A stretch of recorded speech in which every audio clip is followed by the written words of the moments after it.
Bem-vindo aqui para mais um vídeo que nós vamos conversar sobre análise de papéis, encaminhando essa temporada de apresentação de resultados para o fechamento do ano de 2023. E vamos dar uma olhada na Sanepar, o resultado que ela apresentou no fechamento do quarto trimestre do ano passado, e vamos dar uma olhada se a ação, nesse momento ela está se oferecendo para que seja colocado pelo menos aqui na carteira do canal, uma vez que nós temos 2 vagas na nossa carteira.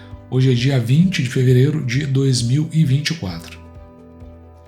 Sanepar não é uma carteira, não é uma ação que faz parte da carteira do canal, portanto, nós não vamos nos aprofundar, nós não vamos entrar até o ponto de analisar cenário, projeto e ver uma parte que a gente gosta muito nas apresentações, que é quando tem a sessão de perguntas e respostas. Mas a gente vai dar uma olhada, principalmente como os dados fundamentalistas se formaram para a Sanepar ao fechamento do ano de 2023. Eu vou utilizar aqui as demonstrações financeiras padronizadas, então, já que a gente vê já com o fechamento do ano de 2023. Eu vou saltar aqui direto na página 6, que começa a ter as informações que nos interessam. Veja que nós estamos falando do patrimônio líquido da companhia, que ele salta aqui do ano passado de 8,7 bi para 9,7, um crescimento no patrimônio líquido de quase 1 bilhão. Isso aí já é um indicativo interessante quando nós fazemos a nossa análise. Também saltamos aqui na página 7, que nós queremos dar uma olhada na receita líquida da companhia. Então a receita, ela salta aqui de 5,6 em 2022 para 6,2 em 2023. Portanto, ela cresce aproximadamente 600 milhões.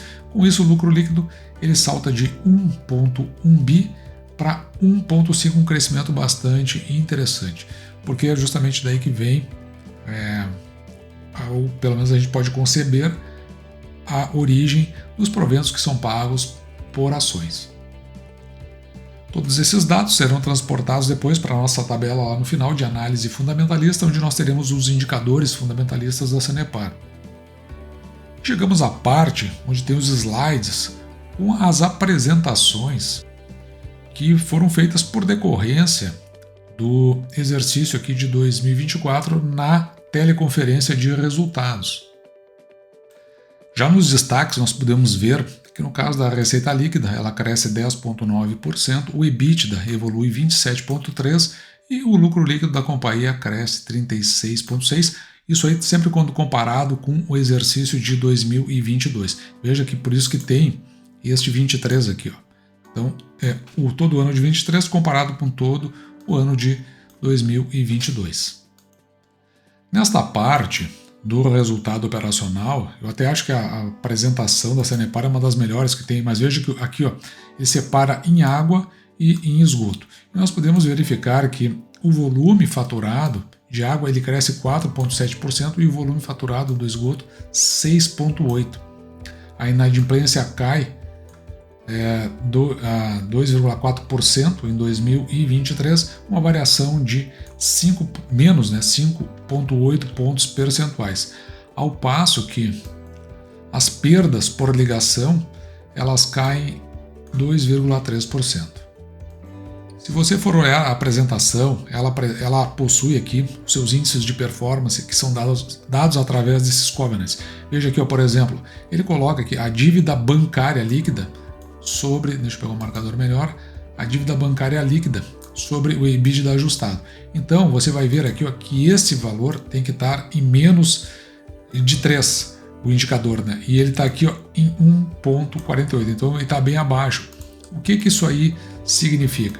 Que toda vez que ele atinge o objetivo desse indicador, ele vai botando esse conferido aqui, esse certinho em verde. Então quer dizer que os índices de performance da Sanepar, segundo apontado pela própria companhia, eles estão todos ok. Além disso, traz aqui um complemento para nós, o retorno sobre o patrimônio líquido anualizado em 16,5 no cálculo da companhia. Depois nós vamos mostrar o cálculo do canal, que é um pouquinho mais conservador e que está um pouquinho abaixo disso. Dados que nós já vimos no destaque, também acrescido de algo mais, Veja aqui tem os anos de 21, né, para todos os números analisados, 21, 22 e 23. No caso, nós tínhamos visto a receita líquida variando 10,9%, quase 11%, ela chega a 6,2 bilhões, que foi o que nós acabamos de olhar lá nas demonstrações financeiras padronizadas. No caso aqui, o EBITDA, ele varia aqui, 27,3%, chegando a 2,8%. A margem, o lucro e a margem líquida, no caso o lucro a 1,5 bi, como nós vimos, variando 30%, enquanto que a margem, a margem líquida ela fica em 23,9%. Já os custos e despesas, eles crescem em relação a 2022 apenas 0,4%. E é interessante que você veja, caso você pense em colocar a companhia na carteira, que os maiores custos da companhia, ou seja, representando 61%, são os custos mesmos para manter. Aqui no caso, por exemplo, se é água, né? O cloro que você coloca, os produtos que fazem a aglutinação de partículas, aqueles que fazem a clarificação da água, é aí que está o custo maior dessas despesas. Depois aqui tem as despesas comerciais, de transações, e as despesas administrativas, que é este azul um pouco mais escuro aqui, que representa apenas 21% do total das despesas. E é curioso aqui, que o total dessas despesas, ela chega aqui a 3,4 bilhões. Ou seja, se você quiser estabelecer uma relação parecida com o que a gente faz com o banco, seria uma espécie de um índice de eficiência, você faz uma divisão desses 3,4 bi pelo 6,2 e você vai ver o quanto seria a eficiência, o quanto precisa movimentar do ponto de vista das despesas para chegar na receita da companhia. Olhando para o desempenho financeiro, nessa parte aqui vamos começar pelo endividamento. Então a dívida bruta da companhia chega a 5,7, no entanto, o caixa e equivalente em caixa chegam aqui a quase 1,3 bi. Com isso, a dívida líquida da companhia ela vai a 4,4 bi. Lembrando que em 2022 ela era de 3,8. Aí você diz, mas subiu bastante daqui para cá. Sim, mas acontece que ainda assim a dívida líquida sobre o EBITDA ela cai aqui de 1,7 para 1,6. E por que isso acontece? Porque, na verdade, o EBITDA acabou crescendo muito mais do que cresceu a dívida. Isso é o que a gente chama, lá no final das contas, que é a geração de valor. Por isso que a dívida em si ela não significa nada. Mas essa relação ela é muito importante, porque você pode aumentar sua dívida, mas se você está aumentando do outro lado o seu resultado, então, na verdade, está valendo a pena o endividamento que você está tomando. Outra parte interessante aqui da companhia é com relação ao seu CAPEX. Ele cresce 10,4%, mas ele já cresceu 32% quando em 2022 comparado com 2021. A maioria desses valores, então aqui o CAPEX dela chega a quase 2 bilhões da Sanepar. Veja que a grande parte dele está aqui no tratamento do esgoto, né? Investimentos para tratamento do esgoto 56% e 38% em relação à água, outros 6%. Porque, na verdade, a parte de esgoto é bem mais complicado do que fazer o tratamento da água. E, posteriormente, a companhia vai fazer a apresentação dos seus resultados, e eu acho muito legal na Sanepar, porque ela traz o que está nas suas demonstrações financeiras para a sua apresentação. Então, a gente sempre consegue buscar uma equiparação diferente, por exemplo, de bancos que gostam de utilizar as suas demonstrações financeiras, como elas geralmente são, suas demonstrações contábeis, como elas são geralmente aceitas no Brasil, o que faz com que a gente possa ter alguma dificuldade na hora de mostrar a apresentação e, por outro lado, os resultados que nós transportamos para aquela nossa tabela de indicadores fundamentalistas. E agora nós podemos transpor todas as informações que nós coletamos até agora. Veja que lá no início do ano de 2023 nós tivemos uma projeção da receita líquida de 6,1 bi e chegou a 6,9, quase 6,3, superando a nossa estimativa. Lucro líquido, nós tínhamos aqui uma estimativa de 1,2 bi e chegou a 1,5, também fazendo essa superação. Com isso, nós tínhamos estimado um provento aqui de 29 centavos e a companhia pagou um pouco mais de 30, indo na direção de 31 centavos, o que, se você for olhar assim, claro, né, tirando algumas evoluções, nos apresenta dados muito próximos daquilo que nós colocamos em termos de projeção. Lá atrás, quando a companhia estava com a sua ação preferencial cotada a R$ 4,20, veja que nós tínhamos um dividend yield aqui projetado de 6,92%, quase 7%. Agora, fechando 2023, né, bateu lá em 5,18, se eu não me engano, eu transpus o valor de ontem para cá de R$ 5,28. Com isso, veja que o dividend yield ele acaba caindo a 5,85, que fica abaixo daqueles 6% que nós procuramos. O que poderia sugerir, né, que a companhia talvez não estivesse se apresentando do ponto de vista do valor da ação com pagamento de proventos. Já a nossa projeção aqui, nós vamos utilizar o juro real. Eu já expliquei em outros vídeos o que ele é, né, aquela diferença entre Selic e inflação, fornecida pelo Focus, dentro do ponto de vista de projeção. Então nós vamos estimar aqui uma receita de 6,6 bilhões no final de 2024 e um lucro líquido de 1,5, quase 1,6 bi lá no final do ano. Mas se você quiser ser um pouco mais ousado, você pode colocar aqui o crescimento médio composto dos últimos 5 anos, 7,4 para a receita líquida e 8,62 para o lucro líquido.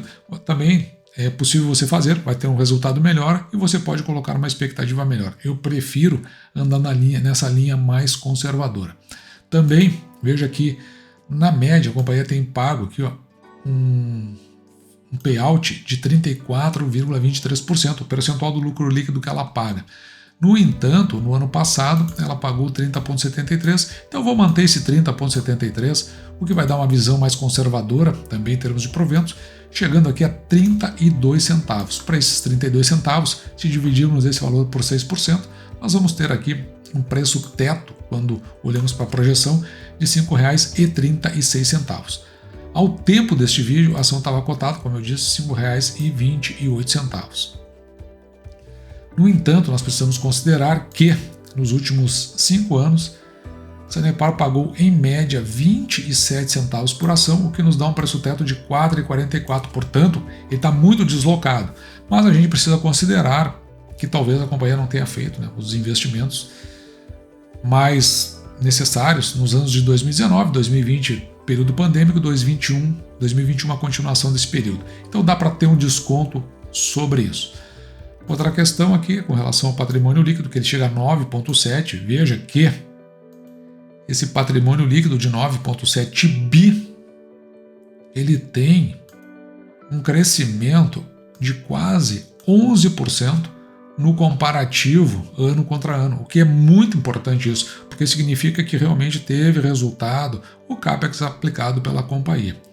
Então, no preço da ação aqui, a R$ 5,28, o preço da ação dividido pelo valor patrimonial por ação é 0,82. Quando está abaixo de 1, nos dá 2 indicativos de que a ação realmente possa estar barata e o risco fica muito reduzido em investir, já que você está pagando por um pedaço da companhia, o que é bem inferior, nesse caso aqui não muito, né, mas a gente está vendo aí 18% inferior ao valor patrimonial de cada ação.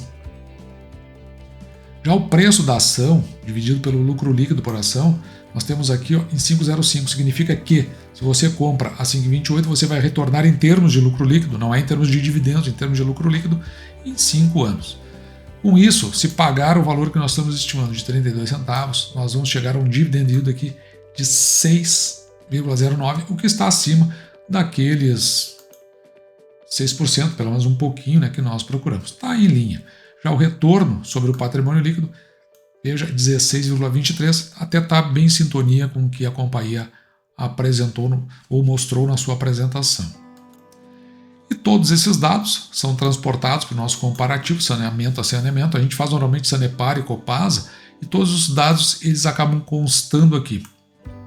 E quando eu tiver os dados da Copasa, vamos fazer o comparativo e publicar no Instagram do canal mh.investir. A Sanepar, uma companhia que se tornou bastante interessante, principalmente a partir dos anos de 21, 22, muito por conta do marco do saneamento básico, e ele sendo mantido principalmente pelo nosso Congresso, uma vez que o governo atual, o governo que foi colocado para chefiar o executivo, ele queria que isso voltasse atrás, ficasse apenas na mão do Estado. E o Congresso não aceitou, fica validando o marco do saneamento básico, significa que as companhias têm compromissos de investimentos nesses próximos anos, principalmente até 2030, para que tenha um percentual que bate na casa dos 80% de água e esgoto para a população brasileira. Então, por isso, a tendência de grandes investimentos, e assim as companhias, né, de saneamento, elas acabam se tornando interessantes para o investidor. E dito isso, eu vou ficando por aqui, eu espero que você tenha gostado. Me despeço de você, desejando que você fique com Deus e deixando, como sempre, o meu grande abraço!